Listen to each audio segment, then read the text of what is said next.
Por tu palabra, Señor, ponemos en tus manos este tiempo. Sabemos que es tu tiempo con nosotros, tu tiempo con tu iglesia, a la que amas, a la que has comprado con tu sangre, a la que anhelas.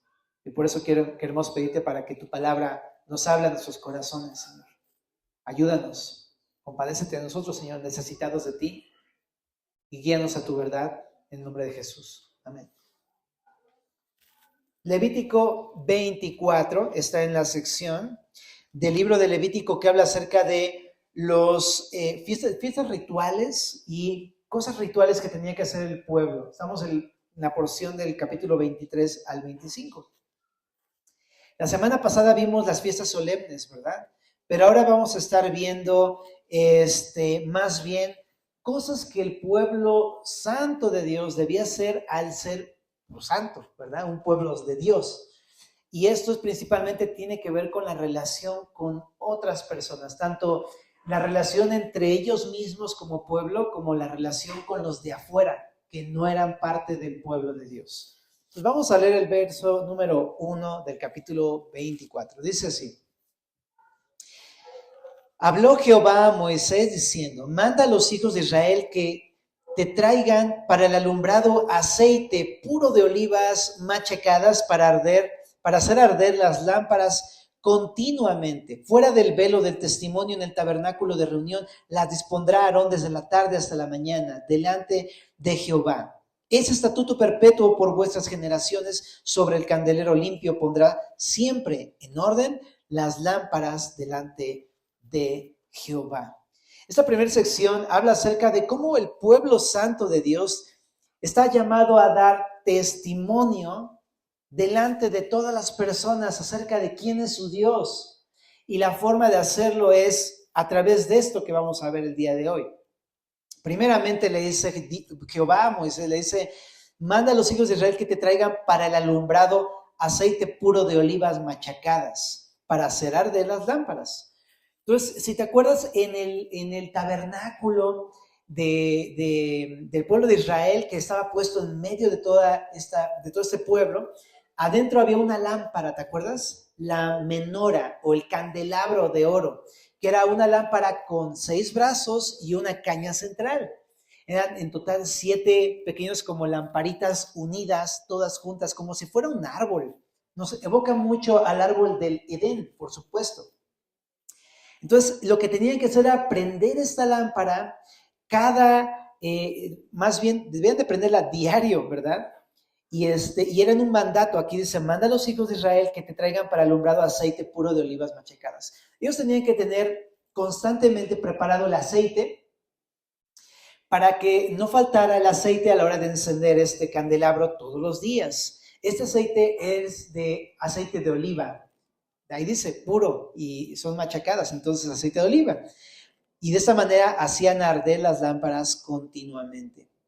Ahora, esta era una labor precisamente para Aarón. Dice que él las debía disponer, él las tenía que preparar todos los días, y dice ahí desde la tarde hasta la mañana. O sea que cada mañana tenía que cambiar y limpiar todo esto y cambiar y encender otra vez las lámparas. No debía apagarse este candelabro nunca. Ajá.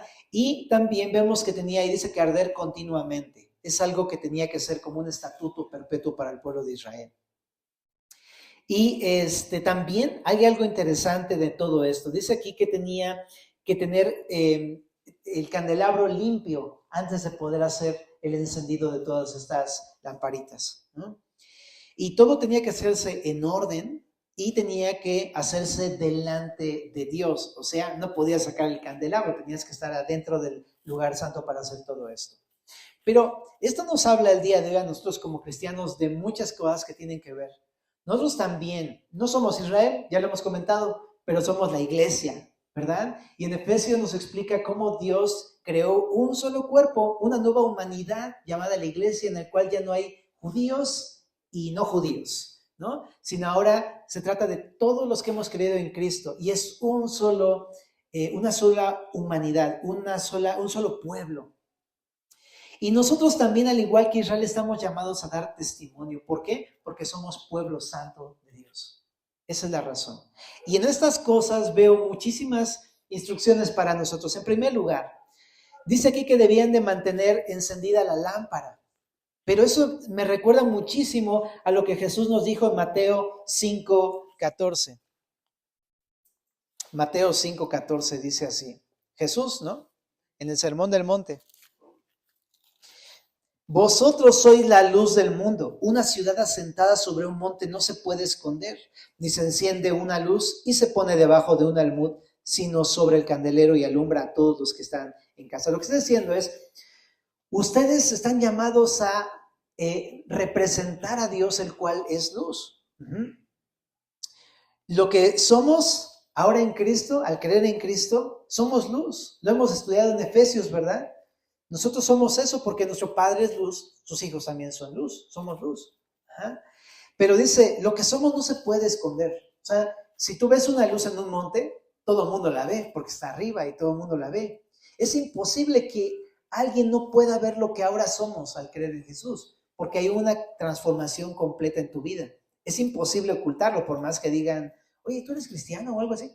No. ¿Por qué? Pero es que hablas como diferente. No. O sea, se nota, bro. O sea, aunque no te des cuenta, se nota, ya no eres el mismo, ¿no? Entonces, pero aquí dice, una luz en un monte no se puede esconder. Dice, ni tampoco cuando pones una luz, no te compras una lámpara para taparla con una caja. Eso es lo que dice aquí. Pero que dice ahí adelantito en Mateo. Dice, así alumbre vuestra luz delante de los hombres para que vean vuestras buenas obras y glorifiquen a vuestro Padre que está en los cielos. Entonces, de las cosas que aquí dice Jesús en Mateo es que nosotros, al igual que Israel, estamos llamados a ser luz en un mundo de oscuridad. Y la forma en cómo podemos ser un contraste con este mundo de oscuridad que no conoce a Dios es a través de nuestra vida, de nuestras buenas obras. De esta manera otros pueden vernos y darse cuenta que somos diferentes. Ajá. Y te decía, y somos luz porque nuestro Padre que nos rescató, Él es luz. En Juan 8:12,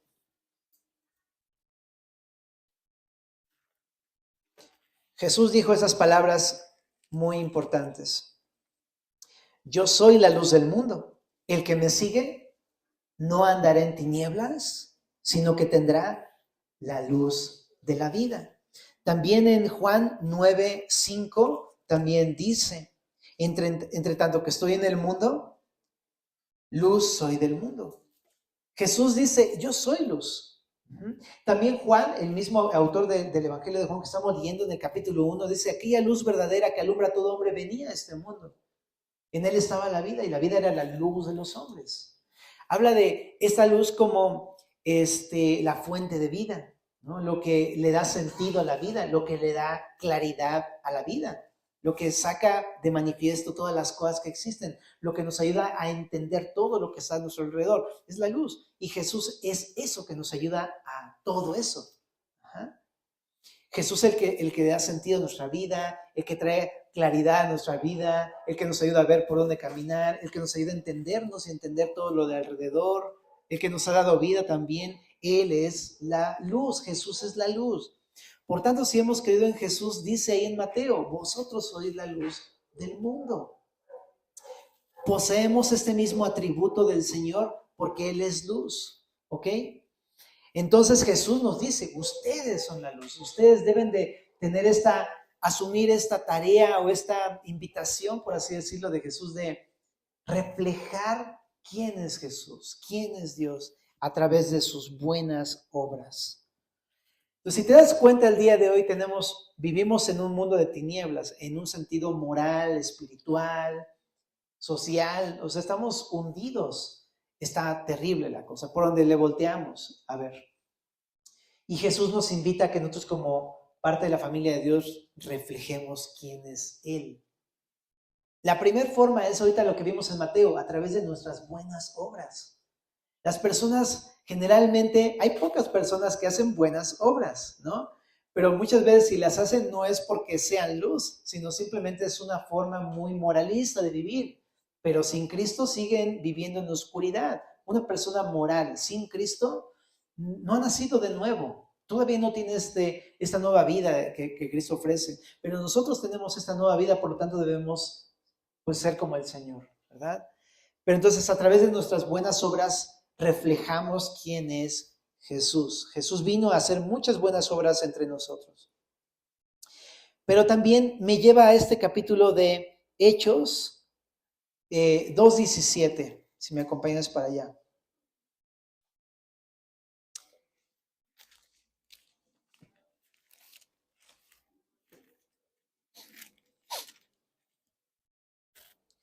El hecho de querer hacer un contraste en la sociedad en la que vivimos no es algo que podamos hacer por nosotros mismos. Por eso Jesús cumplió esta palabra que vamos a leer aquí en Hechos. Dice así: mas esto es lo dicho por el profeta Joel, y en los postreros días, dice Dios, derramaré de mi espíritu sobre toda carne, y vuestros hijos y vuestras hijas profetizarán, vuestros jóvenes verán visiones, vuestros ancianos soñarán sueños, y de cierto sobre mis siervos y sobre mis siervas en aquellos días, ¿qué dice? Derramaré de mi espíritu. Vamos a saltarnos al verso 33 de Hechos 2. Dice, así que exaltado, habla de Jesús resucitado, así que exaltado por la diestra de Dios, y habiendo recibido del Padre la promesa del Espíritu Santo, ha derramado esto que vosotros ves y oís. A lo que hace referencia este pasaje de Hechos es que al resucitar de los muertos, Jesús hizo posible que fuera derramado sobre nosotros el Espíritu Santo. ¿Por qué lo estoy diciendo? Porque así como las lámparas tenían que tener aceite en cada uno de sus recipientes para poder alumbrar constantemente en ese candelabro, familia, tú y yo no podemos reflejar a Dios, reflejar a Cristo a través de nuestra vida si no ha sido derramado sobre nosotros el Espíritu Santo. El aceite representa al Espíritu Santo en la Biblia. Y no podemos vivir si no hemos sido llenos de ese Espíritu Santo de Dios. Pero es algo importante que tenemos que entender. No es algo que nosotros podamos conseguir, sino es algo que Jesús hace posible. Él derrama sobre nosotros esa unción del Espíritu, por así decirlo, el Espíritu Santo. La pregunta es, bueno, si Él lo hace, pero ¿cómo lo puedo recibir entonces? Y la respuesta está en Lucas capítulo número 11, en el verso número 11.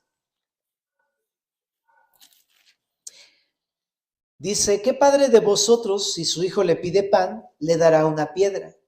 O si pescado en lugar de pescado, le dará una serpiente? O si le pide un huevo, le dará un escorpión. Pues si vosotros, siendo malos, sabéis dar buenas dádivas a vuestros hijos, ¿cuánto más vuestro Padre Celestial dará, ¿qué dice ahí? El Espíritu Santo, ¿a quién es? Al que se porta bien, al que siempre viene a la iglesia, al que siempre lee su Biblia. No, dice aquí, al que se lo pide. Ajá. De hecho, yo hasta me puse a pensar, yo no puedo venir a leer mi Biblia si Dios no me pone en mí el querer leer la Biblia, ¿me explico? Todo esto es obra del Espíritu. Y Él te da el Espíritu Santo si tú vienes y se lo pides sencillamente. Le puedes pedir en tu casa, en tu vida diaria, constantemente, porque es algo que tiene que arder constantemente, como las lámparas del candelabro. Tiene que arder todo el tiempo en tu vida. Entonces yo tengo que estar constantemente en el día a día diciéndole a Jesús, ¿me das de tu espíritu? ¿Derramas de tu espíritu sobre mí otra vez? Es algo que tengo que venir a refiliar constantemente en mi vida. ¿Ok? Y es algo que se pide solamente y se pide con fe. Solamente una nota al pie al respecto de esto. Creo que importa mucho la motivación con la cual le pedimos ser llenos del Espíritu. ¿Para qué eran el aceite en las lámparas? Pues para que la lámpara alumbrara a los demás, ¿verdad? No es para que la lámpara estuviera muy contenta de, ¡ay, mira, estoy bien lleno del aceite! ¿No? Mira cómo alumbro. No, no es así. Lumière era así, pero no nosotros, ¿me explico? ¿Por qué lo digo? Porque muchas veces le pedimos al Señor ser llenos del Espíritu Santo, pero no para reflejar a otros a Cristo y para mostrarles a otros a Jesús, sino lo hacemos con fines demasiado egoístas. Solamente es porque nos interesa estar bien con nosotros mismos. O nos interesa simplemente, pues ya sabes, ¿no? Como farolearle tantito, ¿verdad? Como decimos. Es decir, que otros vean, wow, este es un súper creyente, este cuate sí está bien ungido del Espíritu, ¿verdad? Pero ¿será por eso que Dios nos llena del Espíritu? No. Y yo en verdad creo que ese es un gran impedimento por el cual luego no somos llenos del Espíritu.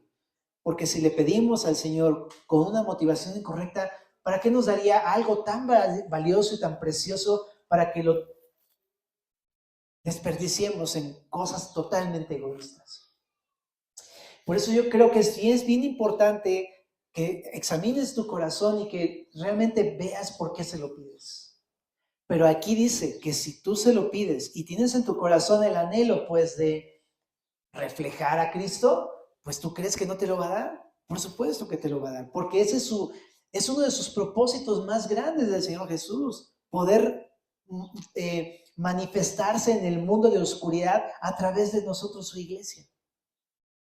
Entonces, ese es el plan de Dios. Él quiere que nadie se pierda, sino que todos procedan al arrepentimiento y ocuparte a ti como su instrumento para esa gran labor.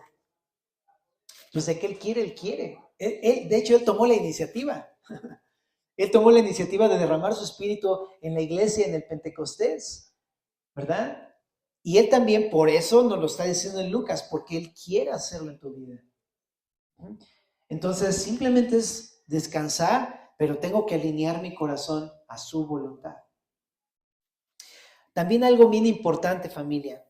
El fruto del Espíritu, Gálatas 5:22, ¿cuál es? El amor. Ajá. ¿Cómo se ve el que tú y yo seamos llenos del Espíritu? Exactamente, en amor. Y esto me lleva muchísimo a meditar en Juan 13:35.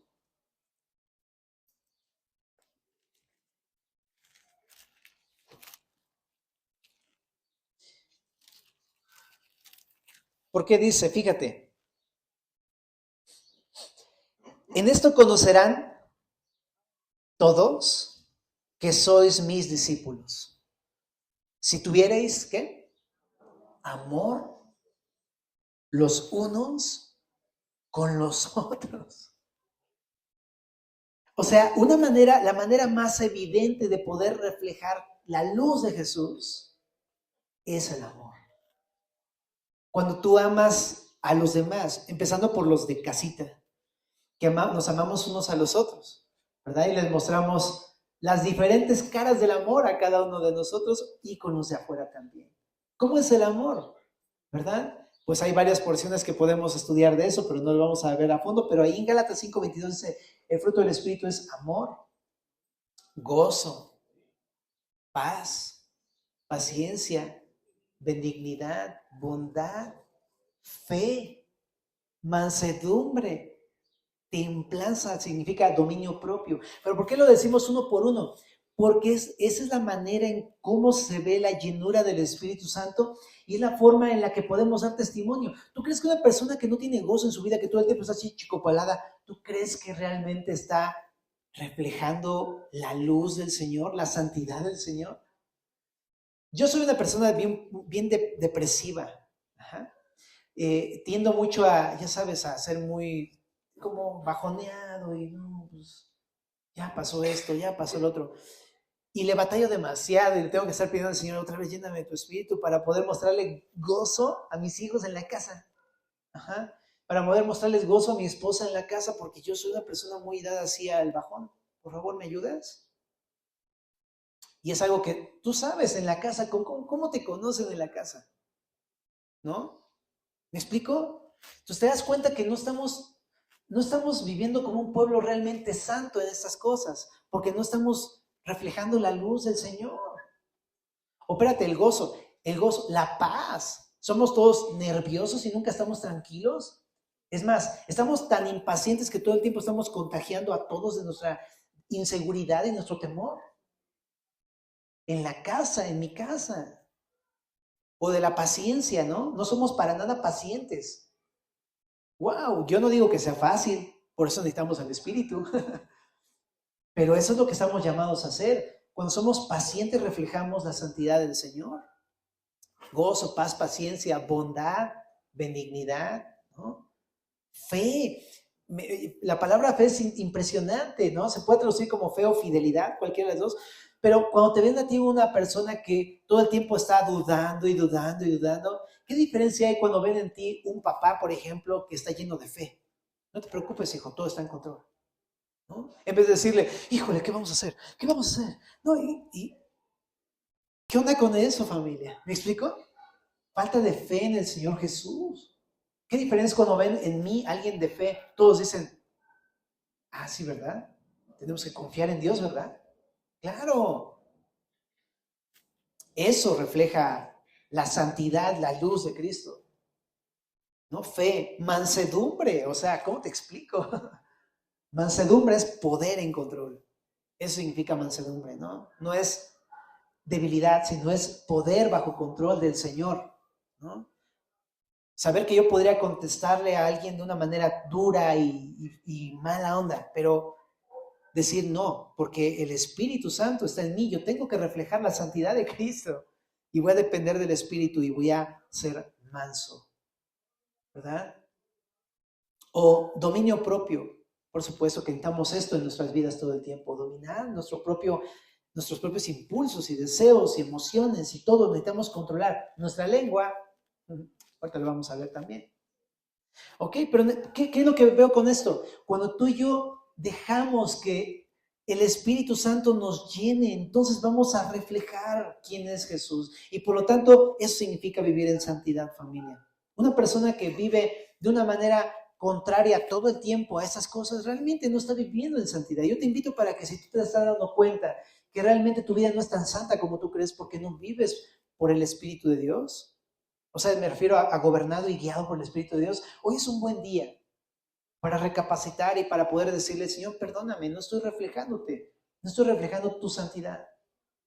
¿Ok? ¿Se entiende? Y lo hace Jesús, por eso dice ahí lo pondrá Aarón, porque Jesús lo hace. Aarón es un tipo de Jesús, ¿me explico? Así como él era el sumo sacerdote, Jesús es nuestro sumo sacerdote y él es el único que puede hacer la obra. Tú y yo se lo pedimos, pero es él el que lo derrama. Efesios 5:18, por eso dice, sed llenos del Espíritu. No es como tú consigues ser lleno del Espíritu, no se puede. Sed lleno, es en voz pasiva. Déjate que Cristo te llene de su Espíritu Santo. Ok, y delante de Jehová, no es para farolear, dijimos, ¿no? Sino más bien Colosenses 3:23 dice, todo lo que hagáis, hacedlo. Exactamente, no para ser vistos de los hombres, sino dice ahí, hacedlo como para el Señor y no para los hombres, Colosenses 3:23. No para buscar el elogio, para ser visto, para que unos vean, wow, este vato sí tiene el poder y los prodigios y los milagros de Cristo. No, para nada, sino para con Dios, para servir a mi Señor, para reflejar a mi Señor. Y un detalle más, dice que el candelabro tenía que ser limpio antes de que se pusiera el aceite, y es importante. No podemos ser luz si hay tinieblas en nosotros. Y esto nos lleva a Primera de Juan, capítulo número 1. Lo hemos revisado constantemente, ¿verdad? Primera de Juan 1, que ya de plano eso ya no es, ese es un manual de todos los domingos. Porque dice, si decimos en el verso 6, desde el 5, este es el mensaje que hemos oído de él y os anunciamos. ¿Dios es qué? Dios es luz. Y no hay ningunas tinieblas en él. Habla de tinieblas morales o de pecado, no hay tinieblas en él. Él no peca, él no ha hecho pecado, él no pecó nunca, jamás. Pero dice, si decimos que tenemos comunión con él y andamos en tinieblas, mentimos y no practicamos la verdad. Pero si andamos en luz, como él está en luz, tenemos comunión unos con otros. Y la sangre de Jesucristo, su Hijo, nos limpia de todo pecado. Si decimos que no tenemos pecado, nos engañamos a nosotros mismos y la verdad no está en nosotros. Si confesamos nuestros pecados, él es fiel y justo para perdonar nuestros pecados y limpiarnos de toda maldad. Entonces, mi punto, ¿cuál es? Mi punto es que no podemos ser luz si hay pecado en nuestras vidas. Para poder realmente ser luz necesitamos ser lavados constantemente a través de la confesión y el arrepentimiento delante de Cristo. ¿Tú crees que sería de testimonio una persona que está diciendo, arrepiéntete de tu pecado, arrepiéntete de tu pecado? Y llega el vecino y te dice, pero tú eres bien borracho, ¿qué? ¿Tú crees que sería testimonio? No, no somos luz ahí. A mí me pasó eso, que luego le estaba predicando a mis tíos y a mis abuelitos y de repente llegó la vecina, su nieto anda con mi nieta y así. Entonces ya después me jaló el Señor las orejas, ¿verdad? Y pero son cosas que manchan, que no pueden reflejar la santidad ni la luz del Señor. Entonces necesitamos ser limpios, familia, necesitamos prestarle atención a la confesión, al arrepentimiento continuos para poder ser luz. ¿Estamos? Verso 5. Estamos en Levítico 23, verso 5. Y tomarás flor de harina y cocerás de ella 12 tortas. Cada torta será de 2 décimas de efa y las pondrás en 2 hileras, 6 en cada hilera, sobre la mesa limpia delante de Jehová. También podrás sobre cada hilera incienso puro y será para el pan como perfume, ofrenda encendida a Jehová. Cada día de reposo lo pondrá continuamente en orden delante de Jehová en nombre de los hijos de Israel como pacto perpetuo. Y será de Aarón y de sus hijos, los cuales comerán en el lugar santo, porque es cosa muy santa para él de las ofrendas encendidas a Jehová por derecho perpetuo. La segunda cosa que tenía que hacer el pueblo santo era tener comunión entre ellos y con su Dios. Ese es el segundo punto. Ajá. Y dice aquí que tenían que hacer unas como tortas, ajá, que son llamados los panes de la proposición en el Antiguo Testamento. Ajá. Y estos panes de la proposición tenían que hacerse con flor de harina, o sea, harina de la más alta calidad. Y esas tortas, está muy interesante, porque tenían que ponerlas en orden en una mesita que era la mesa de los panes de la proposición. Era una mesa de oro. Y tenían que ponerla en hileras de 6. Una hilera de 6 y otra hilera de 6. Ajá. Tenían que ponerse en orden. Y prácticamente alcanzaba para 2 tortitas al día, una en la mañana y una en la tarde. Ajá. Durante los 6 días de la semana, excepto el Shabbat. ¿Ok? Y estas tortas tenían que ponerse sobre la mesa limpia, ¿verdad? Delante de Jehová, y tenían que ponerse encima incienso, que era como una especie de perfume para presentar esta ofrenda. Y lo tenían que cambiar cada Shabbat, cada día de reposo, ajá, continuamente, y ponerlo otra vez en orden. Y pues esto es un regalo también, no solamente es una ofrenda para Dios, sino es un regalo para Aarón y sus hijos. Ellos podían comerse de ese pan por estatuto perpetuo. Ajá. Pero, ¿de qué nos habla esta sección entonces? En primer lugar, nosotros como iglesia estamos llamados a dar testimonio como el pueblo santo de Dios. Pero número 2, como pueblo santo de Dios estamos llamados a tener comunión con Dios y con nuestros hermanos. Ahí te voy a decir esto. Fíjate, para empezar, estas 12 tortas representaban al pueblo de Israel. Eran 12 tribus, por eso son 12 tortas. Ajá. Pero representan precisamente esta unidad del pueblo. Pero para nosotros como iglesia, voy a irme un poquito más directo, ¿vale? Porque si no, no estará un buen, pero para empezar, los panes reflejaban algo acerca de Cristo, del Mesías que habría de venir. Jesús dijo en Juan 6:35, yo soy el pan de vida. Y esto habla acerca de cómo Dios no solamente nos sustenta y nos llena, nos hace nuestros corazones, también Él quiere tener comunión con nosotros. El pan y la comida dentro del tabernáculo representaba comunión. Sentarte a la mesa a comer esos panes hablaba de tener una comunión con Dios. Es como cuando invitas a alguien a tu casa a la mesa, pues estás comiendo, pero no nada más estás comiendo, ¿no? Estás platicando y conociéndote y, a la otra persona y todo. Habla de una relación. Entonces, este pan, Jesús representa también el deseo de Dios de que tengamos comunión con nuestro Dios. Entonces, quiero decirlo de esta manera, así simple. Como pueblo santo de Dios estamos llamados a tener una relación estrecha con nuestro Señor Jesucristo. Ajá. Y eso es algo muy importante que tenemos que cultivar con el Señor. Esta relación tiene que ser continua. ¿Te das cuenta? ¿Te diste cuenta? Ahí dice continuamente, igual que lo del aceite. En Josué 1:8 nos dice una forma en cómo poder tener comunión con el Señor. Dice, nunca se apartará de tu boca este libro de la ley, sino que de día y de noche meditarás en él para que guardes y hagas conforme a todo lo que en él está escrito, porque entonces harás prosperar tu camino y todo te saldrá bien. Una manera de tener comunión con Cristo es a través de la lectura y meditación diaria de su palabra. Cuando tú y yo leemos la Biblia, entonces estamos teniendo una relación con Él. ¿Por qué? Porque es a través de su palabra el medio a través del cual Dios nos habla a nosotros. Es como una conversación. O sea, no puede haber relación si no estás platicando con alguien, ¿verdad? Necesitamos escuchar a Dios y eso es a través de la Biblia. Y no solamente leerla, sino meditar, pensar qué es lo que nos quiere decir el Señor. Entonces, qué importante es, como pueblo santo, Dios estamos llamados a leer la Biblia, a meditar en la Biblia que estamos leyendo. Y número 2, también en 1 Tesalonicenses 5:17, así como Él nos habla, nosotros también podemos hablar con Él, es parte de nuestra relación con Dios. Él nos habla y nosotros respondemos. 1 Tesalonicenses 5:17 dice, orad sin cesar, o sea, continuamente. También en Efesios 6:18, ¿te acuerdas? Oren, dice, en todo momento, ¿verdad? Eso dice, ¿verdad? Es Efesios 6:18, ¿verdad? Y también, sí, dice, orando en todo tiempo, con toda oración y súplica en el Espíritu. Habla de una comunión continua con Dios, con nuestro Padre.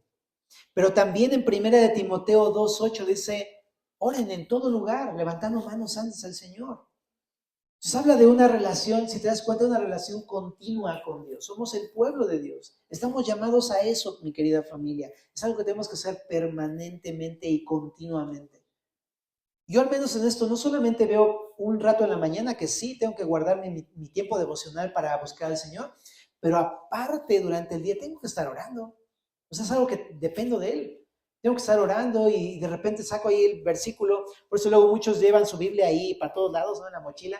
O sea, llevas tus llaves, llevas tu carpeta, llevas tu computadora de trabajo y llevas tu Biblia. Porque cuando se deje, la abro y ¡boom! ¿Ah? Voy a escuchar a mi Señor a ver qué está pasando, a ver qué quiere que yo ponga atención ahorita. En el break del trabajo, cuando estás atorado en el tráfico, ¿no? Es como, ya sé, me voy a poner la prédica. O sea, sí, tengamos una relación así con el Señor permanente y constante. Y también me gusta mucho que dice también ahí en orden. Así como tenía que haber un orden en los panes, también déjame proponerte esta idea. En la parte de la comunión con Cristo es tener comunión entre nosotros como iglesia. Y en la iglesia Pablo enseña en 1 Corintios 14:40 que todo debe hacerse decentemente y con orden, ¿verdad? Para poder tener una correcta relación entre nosotros debe haber un orden en la iglesia para que podamos tener una adecuada comunión entre nosotros, familia, ¿verdad? Pues gracias a Dios aquí en Semilla nos ha regalado el Señor, porque es algo del Señor, nos ha regalado tener cierto orden en la liturgia, pero con ese fin de que podamos tener todos un tiempo de adoración, un tiempo para escuchar, un tiempo para al final tener comunión entre nosotros, y todo eso es parte de esta vida de relación con Cristo. Ahora, otra cosa bien importante que tiene que ver mucho con lo del candelabro, familia. Los panes tenían que estar juntos en una misma mesa. ¿A qué te suena? Suena a que como pueblo santo de Dios no podemos vivir en santidad si no tenemos comunión entre nosotros. Eso de los 12 panes habla de unidad. Habla de unidad entre nosotros. No solamente de orden, también habla de una unidad. Y lo hemos platicado. Qué importante para poder reflejar al Señor, poder tener comunión y unidad entre nosotros. Necesitamos pertenecer a una iglesia local, arraigarnos en una iglesia local, hacer amigos en la iglesia local. Necesitamos integrarnos a los grupos de discipulado, necesitamos integrarnos a las actividades porque somos los panes del Señor, brother. No solamente Él es el pan de vida, también ya lo vimos la semana pasada en 1 Corintios 5:7, dice, ustedes también son como panes, pero no tengan levadura, ¿se acuerdan? Entonces, somos así y necesitamos estar en comunión, en unidad. Y chécate, está bien interesante, porque de hecho para hacer luz también. El candelabro era una lámpara que tenía una caña central con 6 bracitos, 3 y 3, la menora. Pero no van los brazos separados. Todo van juntos, es parte de una misma lámpara. Así como no podemos reflejar la santidad sin comunión, tampoco podemos ser luz si no tenemos comunión los unos con los otros, ¿verdad? Qué importante para poder dar testimonio también del Señor Jesús es formar parte de una iglesia. Ok, entonces terminando todo esto, también dice aquí que se tenía que echar incienso puro a los panes encima. Pero esto habla precisamente de que la comunión es algo que a Dios le agrada, es como un olor grato. Por eso en el Salmo 133:1, ¿qué dice? Qué bueno y delicioso es habitar los hermanos juntos en armonía. Es como el buen óleo, como el aceite que se le derrama a Aarón hasta por las barbas, dice por ahí, parafraseándolo, por supuesto, ¿verdad? Pero es eso, ¿no? A Dios le agrada, es algo grato, es algo, híjole, qué delicioso huele este pan, ¿no? Más ahorita en esas fechas que es como bien panero, ¿no? Híjole, qué rico. El Señor ve la comunión entre nosotros y es algo grato. ¿Ok? Pero otra vez, regresando a 1 Juan 1, no podemos tener comunión si hay pecado entre nosotros. Porque el pecado que hay en nosotros nos aparta de Dios y rompe nuestras relaciones interpersonales. Y yo no puedo tener unidad con el cuerpo si hay pecado en mi vida. Cualquier pecado siempre, el pecado, dice el libro que estábamos estudiando de matrimonios, el pecado en su origen es antisocial, bro. Porque rompe todas tus relaciones, es cierto. Cuando yo soy un egoísta, cuando tengo un pecado de egoísmo, por poner un ejemplo, ¿qué me va a importar lo que piense el otro? ¿Qué me va a importar si el otro le está pasando bien o mal? Todo se trata de mí. Me aíslo porque soy un egoísta. Eso es lo que sucede. El pecado es antisocial. Cuando soy un orgulloso, tampoco me importa la opinión de otros y no me importa tampoco servirles, porque yo soy el que tiene que ser servido. ¿Me explico? Es antisocial el pecado. Y es cierto, yo no puedo tener comunión si hay pecado en mi vida. Por eso qué importante es otra vez venir a 1 Juan 1 y confesar mis pecados para ser limpiado. Y entonces, si estoy limpio, ¿no? Si el Señor me limpia, si me arrepiento de mi pecado, entonces ahora puedo tener una correcta relación con mi Dios y por lo tanto se va a ver reflejado en la correcta relación con los hermanos. Muy bien. Y una cosa más, era un privilegio de Aarón y de sus hijos, lo cual me lleva a pensar esto. La comunión entre nosotros, el hecho de que nos congreguemos, intentemos ser amigos y conocernos, te lo voy a decir de esta forma, no es una obligación, no es un deber, es un regalo de Dios. Es un privilegio. No sé si te cae el 20, bro. Pero esto es un regalo maravilloso, Dios. Tenemos una familia, tenemos alguien que puede orar por nosotros, que nos escucha, ¿sabes? Nos entendemos, hablamos el mismo lenguaje, nos animamos unos a otros, nos exhortamos unos a otros. ¿Cómo te explico? Ese es un regalo de Dios. Y muchas veces lo vemos tan diferente, ¿no? Ay, tengo otra vez que ir a la iglesia y hablar con este hermanito y decir, híjole, todo este trato, ¿no? Y es, no, te estás perdiendo del regalo, bro. Bueno, ahora sí, vamos a continuar con la siguiente sección. En el verso 10 dice, en aquel tiempo, el hijo de una mujer israelita, el cual era hijo de un egipcio, o sea que esta mujer se había casado con un prosélito, era egipcio, de origen egipcio, pero se entiende que había hecho a Jehová su Dios, por el verso más adelantito, en el verso número 15, y un prosélito era un extranjero que se había convertido al judaísmo en aquel entonces, ¿ok? Pero entonces tuvieron un hijo y dice, salió entre los hijos de Israel y el hijo de la israelita y un hombre de Israel riñeron en el campo. Entonces, este matrimonio tuvo un hijo y este hijo se peleó con un israelita. Esa es la situación, riñeron. Siempre los pleitos termina mal todo, ¿no? Eso es algo que sucede. Pero fíjate, verso 11. Y el hijo de la mujer israelita blasfemó el nombre y maldijo. Entonces lo llevaron a Moisés y a su madre, se llamaba Selomit, hija de Dibri, de la tribu de Dan.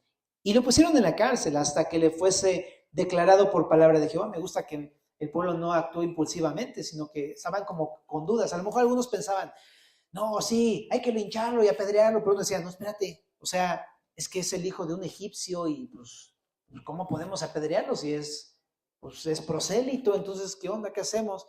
Entonces esperaron, lo metieron en la cárcel y chécate el verso número 13. Y Jehová habló a Moisés, diciendo, saca al blasfemo fuera del campamento, y todos los que le oyeron pongan sus manos sobre la cabeza de él, ¿y qué dice? Apedréelo toda la congregación. Y a los hijos de Israel hablarás diciendo, cualquiera que maldijere a su Dios, llevará su iniquidad. Y el que blasfemare el nombre de Jehová ha de ser muerto. Toda la congregación lo apedreará. Así el extranjero como el natural, si blasfemare el nombre, que muera. Qué fuerte castigo, ¿no? Creo que eso me iba a pensar, a ver, ¿qué significa maldecir? ¿No? Discúlpame, ¿qué significa maldecir? ¿Qué significa blasfemar? Esta palabra blasfemar habla acerca de insultar, ¿no? Habla acerca de ofender, habla acerca de manchar, ¿no? Manchar algo que es santo. Ajá. Maldecir habla acerca de hablar mal, maldecir, hablar mal de. Ajá.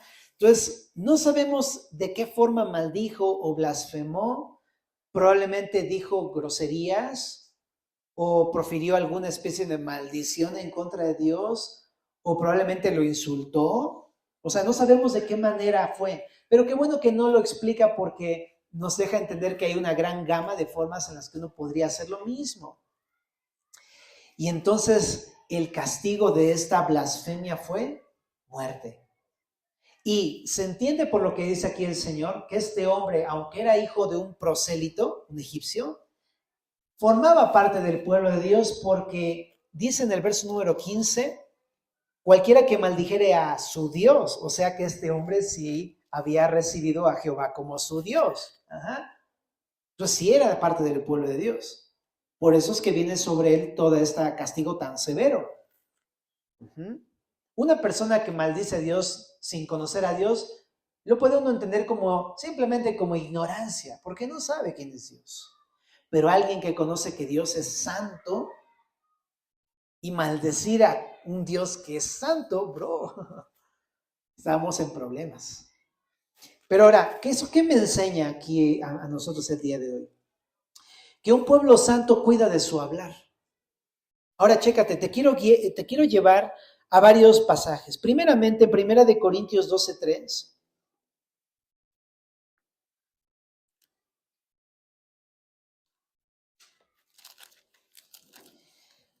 Dice, por tanto, os hago saber que nadie que hable por el Espíritu de Dios llama anatema a Jesús. Y nadie puede llamar a Jesús Señor sino por el Espíritu Santo. ¿Qué significa lo que te estoy diciendo? Que una persona que se la pasa insultando a Dios, ¿tú crees que conoce a Dios? Obviamente que no. No tiene el Espíritu de Dios. Si lo insulta es porque no tiene el Espíritu de Dios. O sea, en otras palabras, no ha creído en quién es Jesús. ¿Ok? Así de simple. Y si tu vida se caracteriza por ese tipo de cosas, estar maldiciendo a Dios, o sea, hablar mal de Dios o insultar a Dios, esto no proviene del Espíritu de Dios. Lo que necesitas, ¿sabes qué es? Arrepentirte. Y conocer quién es Dios en verdad. Dios es un Dios santo, temible, santo, justo. Y más bien, esto es un pecado grave contra Dios. Pero Jesús te puede perdonar tus pecados. Yo me acuerdo que sin Cristo yo blasfemé muchas veces. Yo me acuerdo estar en la terraza en Oaxaca, ahí en mi casa en Oaxaca, una terracita que tenía. Me acuerdo muchas veces gritarle al cielo y decirle, a ver, no sé qué de cosas. O sea, cómo no tuve temor a Dios. ¿Sabes? Pero Cuando vienes al Señor y lo empiezas a conocer, te das cuenta que todo eso es haber ofendido a Dios. Pero el Señor es perdonador. Pero necesitas arrepentirte, pedirle perdón, reconciliarte con Dios. Entonces, Jesús murió por tus pecados, para que tú no mueras. Jesús resucitó para darte vida y para ofrecerte el perdón y la vida eterna. Entonces, cree en Jesús y ríndele tu corazón. Pero ahora me voy a enfocar en hermanitos que son creyentes de aquí. En Santiago, capítulo número 3, verso número 8. Porque de repente uno piensa y dice, bueno, yo ya soy cristiano, ¿no? Pues yo no insulto a Dios, ¿no? Híjole, no, Dios me libre, ¿no? Que haga eso, ¿no? Pero chécate lo que dice Santiago 3, verso número 8. Dice, pero ningún hombre puede domar su lengua, que es un mal que no puede ser refrenado, llena de veneno mortal. Verso 9. Con ella bendecimos al Dios y Padre, ¿y qué dice? Con ella maldecimos a los hombres. Pero chécate, a los hombres que están hechos a la semejanza de Dios, bro. ¿Qué es lo que te quiero decir? A lo mejor tú dices, yo soy cristiano, no, yo no maldigo a Dios, yo no hablo mal de Dios, no. Que la boca se me haga chicharrón, algo así. Pero déjame decirte que Santiago es bien claro. Cuando tú hablas mal de alguien, ¿sabes qué estás haciendo? Estás blasfemando en contra de Dios. Porque estás blasfemando en contra de una persona que está hecha a la imagen de Dios. Cuando tú estás insultando a una persona, y más aún si es tu hermano en Cristo, resulta que esa persona es la imagen de Dios, o sea, es la imagen de su Dios, es una imagen de Dios. O sea, no me refiero a que sea Dios, sino representa a Dios, porque fue hecho a imagen de Dios en Génesis capítulo número 2. Lo que estamos haciendo es el mismo pecado, familia. Cuando insultamos a las personas, cuando hablamos mal de ellas, cuando murmuramos de ellas, cuando peleamos contra ellas, estamos cometiendo el mismo pecado. Y es un pecado grave. El pueblo santo de Dios está llamado, por lo tanto, a cuidar su hablar. No podemos hablar como antes, mis hermanos. No podemos hablar así. En Efesios, como decía, ¿no? O sea, echa de vosotros toda palabra corrompida. ¿Y te acuerdas todo eso que leímos? Vamos para que lo cheques en Efesios. Pero déjame enfocarme en este pasaje de Santiago. Dice, de una misma boca proceden bendición y maldición. Hermanos míos, esto no debe ser así. ¿Acaso alguna fuente hecha por una misma abertura, agua dulce y agua amarga? Es una imagen muy simple. Y dice, hermanos míos, ¿puede acaso la higuera producir aceitunas? ¿Qué produce la higuera? Higos, ¿verdad? Y los higos son dulces, bien sabrosos, ¿verdad? Pero ¿has visto alguna higuera dar aceitunas? Pues no. Las aceitunas son así como todas aciditas, ¿no? Pero no sucede, ¿no? Y la imagen es clara, dice aquí también, la vid da higos. ¿Qué da una vid? Uvas, ¿verdad? Uvas. Pero no ves a una vid dar higos, ¿no? Lo que da, eso es lo que es. Lo que es, eso es lo que da. Punto. Jesús decía, el árbol malo no da buenos frutos, el árbol bueno no da malos frutos, porque pues lo que es uno, eso es lo que uno da. Punto, ¿no? Ahora también dice aquí en el verso 12, hermanos míos, así también ninguna fuente puede dar agua salada y dulce. O sea, no es congruente que como cristianos podamos estar bendiciendo a Dios, alabando a Dios, teniendo la palabra santa de Dios en nuestras bocas, el nombre de Dios, el cual es santo en nuestras bocas, invocarlo y con esa misma boca hablar mal, murmurar, el chisme, la calumnia, la mentira, el insulto, la grosería, los albures, los dobles sentidos y todas esas cosas que solemos decir que somos expertos en esas cosas. Entonces es importante, un pueblo santo está llamado a cuidar su manera de hablar. ¿Qué es lo que nos ha enseñado ahí en Efesios? Que nuestra forma de hablar sea solamente la necesaria para la edificación de las personas, que sean buenas palabras con gracia, sazonadas con sal, ¿verdad? Que la gente las pruebe y diga, esto sabe dulce, dulces palabras, ¿verdad? Y sanas palabras, ¿no? Que edifican y que sanan, de gracia, sazonadas con sales con gracia. Es decir, agraciada significa que no solamente no te dan el castigo que mereces, sino que te favorecen aunque tú hayas hecho algo mal. Se equivoca tu esposa, ¿no? ¿Y qué le dices? Ay, lo mismo de siempre, siempre contigo las mismas cosas, ¿no? ¿Eso es gracia? Brother, eso no es gracia. Eso es desgracia, ¿verdad? Gracia sería, no te preocupes, mi amor, no te preocupes. No es Dios es bueno, no pasa nada. Ánimo, ¿no? ¡Hey! O sea, es gracia. Y necesitamos usar la gracia en la manera de hablar. Necesitamos aprender a usarla en la manera de hablar. Y en las acciones, ¿no? En las actitudes, en las acciones que hagamos con otras personas. Cosas agraciadas. ¿Verdad? Entonces, qué increíble este pasaje, ¿verdad? De Levítico. Y todo esto nos enseña precisamente a cuidar nuestra manera de hablar. Un último pasaje, Filipenses 2:14.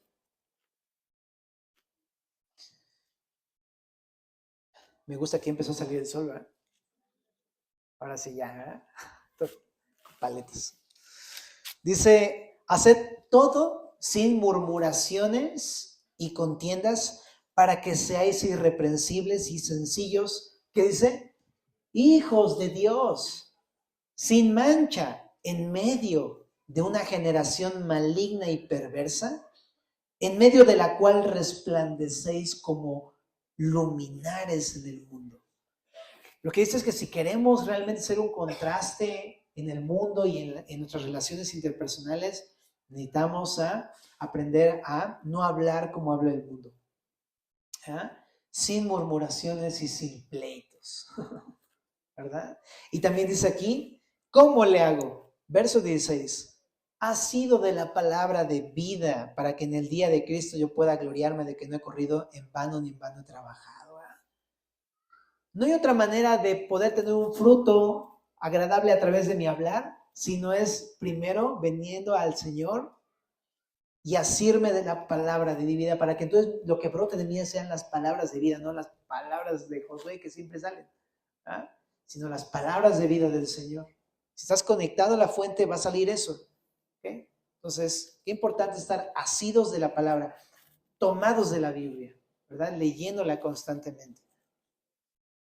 Bueno, vamos a la última sección de Levítico, en el verso 17 del capítulo 24, dice, asimismo el hombre que hiere de muerte a cualquiera persona que sufra la muerte, y el que hiere a algún animal ha de restituirlo animal por animal, y el que causare lesión en su prójimo, según hizo, así le sea hecho, rotura por rotura, ojo por ojo, diente por diente, según la lesión que haya hecho a otro, tal se hará a él.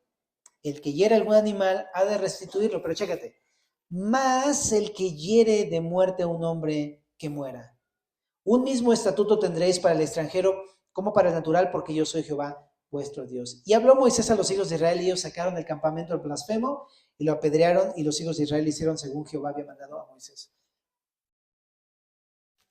Aquí habla de varios pecados, pero especialmente habla de varios pecados para contrastarlo con un pecado que es muy grave.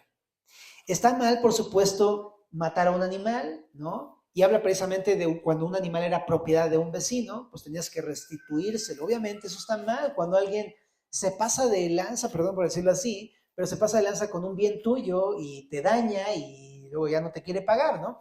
Bueno, si eres cristiano estás llamado a restituirlo y si está mal y si es un pecado, ¿ok? También está mal cuando tú causas una lesión a alguna persona, ¿no? Le das una cachetada o un golpe, por supuesto que tienes que restituir y resarcir el daño, ¿no? Por supuesto, está mal, pero está peor matar a una persona, ¿estás de acuerdo? Y haces este contraste con este par de pecados con el homicidio, porque el homicidio es terrible, está mucho peor. Ajá.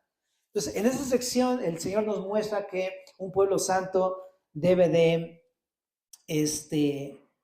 buscar la reconciliación y el perdón, evitar y resistir al odio y al rencor, sino que debe de buscar la reconciliación y el perdón. Y lo podemos ver de esta manera también el día de hoy para la iglesia. ¿En qué sentido? Primer punto, si está mal que alguien se pase con tus bienes, si está mal que alguien te pueda llegar a hacer una lesión o un daño, pero es mucho peor guardarle rencor a esa persona. Checa lo que te estoy diciendo. Es mucho peor guardar rencor con otra persona. Es mucho peor odiar a una persona. Jesús mismo dijo en Mateo capítulo número 5, 21, chécalo en tu casa, pero decía, ¿no? Se ha dicho, no matarás, pero cualquiera que se enoje contra su hermano, le llame fatuo o necio, ya lo mató en su corazón. Paráfrasis. ¿Ah? Pero eso es lo que dice. El asesinato no comienza cuando tú tomas una acción externa. El asesinato comienza en el corazón. Cuando tú te enojas, ya estás cometiendo ese pecado contra alguien. Y uno puede decir, pues es que se pasó, me robó, me quitó. Sí, sí, eso está mal. Y por supuesto que tiene que restituirte. Por supuesto. Pero está peor que tú le guardes rencor u odio a esa persona. ¿Y a esto nos lleva a qué? ¿Qué es lo que dice Mateo 5:38? Bueno, más bien Mateo 5, ahí mismo, en Mateo 5:21, ¿verdad? Ahí adelante, en esa misma sección, por eso Jesús lo baja y dice, por tanto, si traes tu ofrenda al altar y ahí te acuerdas que tienes algo contra tu hermano, deja ahí tu ofrenda delante del altar y anda, reconcíliate primero con tu hermano. Entonces, el punto es, reconcíliate. O sea, el pueblo santo de Dios no está exento de problemas, ¿ok? No está exento de situaciones entre nosotros, pero si somos pueblo santo de Dios, el Señor nos anima y nos invita a reconciliarnos, a buscar el perdón, la reconciliación entre nosotros, porque somos el pueblo santo. Si nosotros no andamos peleados, eso no va a reflejar a otros la santidad de Dios. Eso no va a reflejar la luz que somos, ni tampoco el pan que Dios nos ha hecho sin levadura a otros. No va a poder probar de nosotros algo agradable del Señor. Necesitamos reconciliarnos pronto entre nosotros. También en Mateo 5:38, ahí dentro de esas leyes está la ley le llaman la ley del talión, ojo por ojo, diente por diente, ¿no? Esa sección no está enseñando en que si alguien te hizo algo, pues le pagues con la misma moneda. Al contrario, no solamente es perdonarlo, ¿sabes qué es? Amad a vuestros enemigos, bendecid a los que os maldicen, haced bien a los que os aborrecen, orad por los que os ultrajan y persiguen, para que seáis hijos de vuestro Padre que está en los cielos, que hace salir su sol sobre malos y buenos, que hace llover sobre justos e injustos. Estamos llamados no solamente a perdonar o a pedir perdón, estamos llamados a amarlos, a bendecirlos, a servirles, a ayudarles a esas personas. Entonces, somos pueblo santo de Dios, ¿verdad? ¿Oramos por eso? Señor, te damos muchas gracias por tu palabra en esta mañana. Señor, te pedimos que nos lleves con bien a casa y nos ayudes a meditar en lo que nos has hablado esta mañana. Gracias por ser bueno y seguir instruyéndonos el día de hoy, Señor. Por favor, ayúdanos a ser como tú, Señor, a reflejar tu santidad en nuestra manera de vivir. Te lo suplicamos, en el nombre de Cristo.